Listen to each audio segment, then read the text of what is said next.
OK, so now we're going to sort of go through different problems with VLIWs and different solutions to those problems. Sort of the top one on this list is a problem of hard to predict branches and how that can limit instruction level parallelism. So you just remove the branch. And we're going to call that predication. So we're actually going to add instructions to the hardware, which we're actually going to add two instructions here. So this is limited predication, where we're going to add two very simple instructions. And if you look at these instructions, they're very similar to the question mark colon or the select operator in C. So what does that operator do?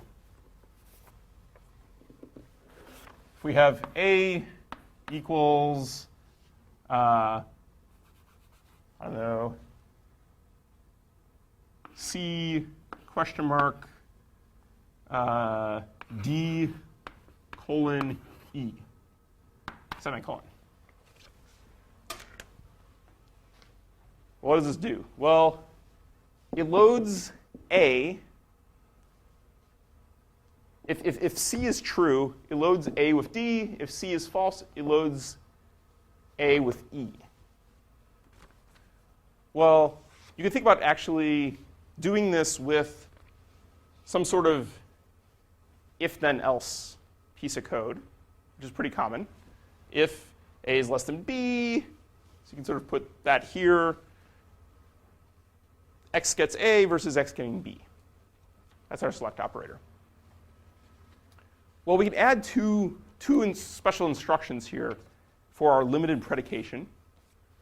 Move if 0, and move if not 0. Well, what does this do? Well, if this operand is equal to 0, then this RD gets RS, else, and that's all it does. That's all that instruction does. And the flip one here is it checks if it's not equal to 0.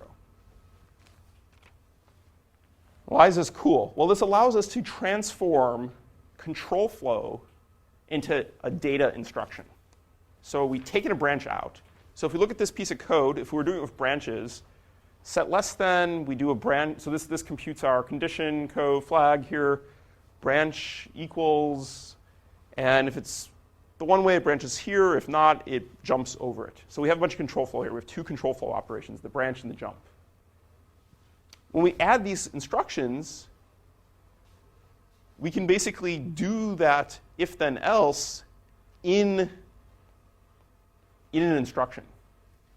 And basically, every VLIW processor you're going to look at is going to have predication, or at least limited predication. This is not full predication. This is limited predication. We'll talk about full predication in a second. OK, so let's think about that for a second. We just took control flow. We turned it into something which is never going to take a branch mispredict. That sounds pretty cool, because branch mispredicts, were pretty bad. If we had a branch which was hard to predict, we didn't know with high probability if A was greater than B or not, we can just sort of stick this code sequence in here and just be done with it. And why this is really important for very long instruction word processors is because whenever you take a branch mispredict, you're basically having a bunch of dead instructions, and you can't schedule something in that point. But a out-of-order superscalar can attempt to sort of schedule things in there. We can try to schedule non-dependent operations. But our compiler has to come up with some code sequence and has to make them parallel at compile time. OK, so a few questions here. What happens if the if-then-else has many instructions? This was a very simple case here. We just sort of had one thing inside of each of these if-then-elses. It's not the end of the world. What you can do, and typically what people do with partial predication, which is what this gives us, is they'll actually execute both sides of the if statement,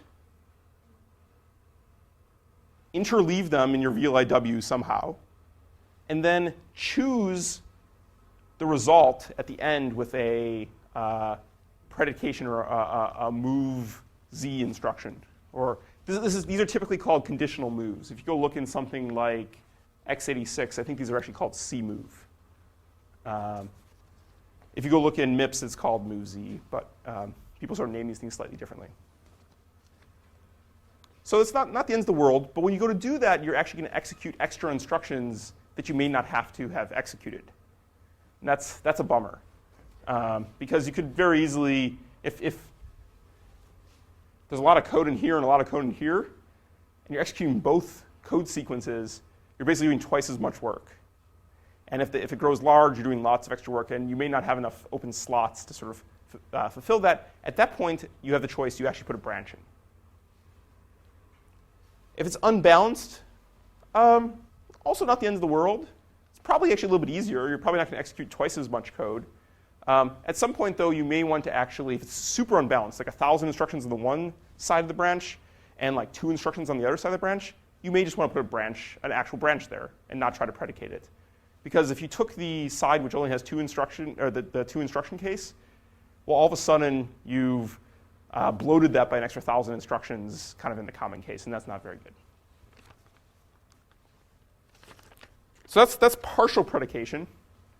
Let's talk about full predication, which is kind of the extension of that. Instead of just adding a simple instruction which moves data values dependent on another value, it being 0 or not, let's say every single instruction in our instruction sequence, except for maybe, let's say, branches or something like that, can be nullified based on a register.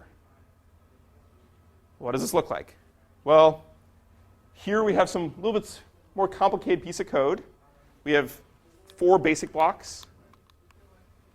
It's roughly an if, then, no, see, if, else, then, and then sort of some code at the end. And let's see how this works with predication. Well, what you can do is, first of all, you have to somehow set the predicate registers. So typically, these architectures have extra registers, which we call predicate registers. The predicate registers get loaded with some values sort of early. And then, let's say this instruction and this instruction execute in parallel. Different notation here. Let's say there's just a semicolon here, and there's sort of brackets around that. And this, in front of the instruction here, in parentheses, we have a predicate register, which says whether this instruction was supposed to execute or not supposed to execute. Now you can do even more complex things than our partial predication. Instead, now you can basically execute everything and not have to do any moves at the end. You don't have to do any bookkeeping, and you can only execute just the sort of side of the branch that you need to execute. Scott Melke in ISCA 95 showed that if you do this and you sort of have a fancy enough compiler, he was working at UIUC on the impact compiler, you can remove, let's say, 50% of your branches. A lot of these branches are sort of short little branches in your programs, and with full predication, you can do some pretty fancy stuff. This showed up in the Plato compiler, which was a HP, or the Plato architecture by HP, and the sort of compiler for that, which was the Wenmei Hu's project at UIUC, the impact compiler. So you can sort of see that you can get a lot of benefit from this. So I'm going to stop here today, but I just wanted to briefly wrap up and say we started talking about how to deal with dynamic events and how to get a lot of the advantages of speculative execution from out-of-order superscalars, but in a statically scheduled regime. And we're going to talk more about how to do some of this code motion, how to move instructions across branches, how to move memory operations across other memory operations. And then we're going to talk about how to deal with some dynamic events, which are hard to deal with in a statically scheduled environment in the next lecture. OK, well, let's stop here for today.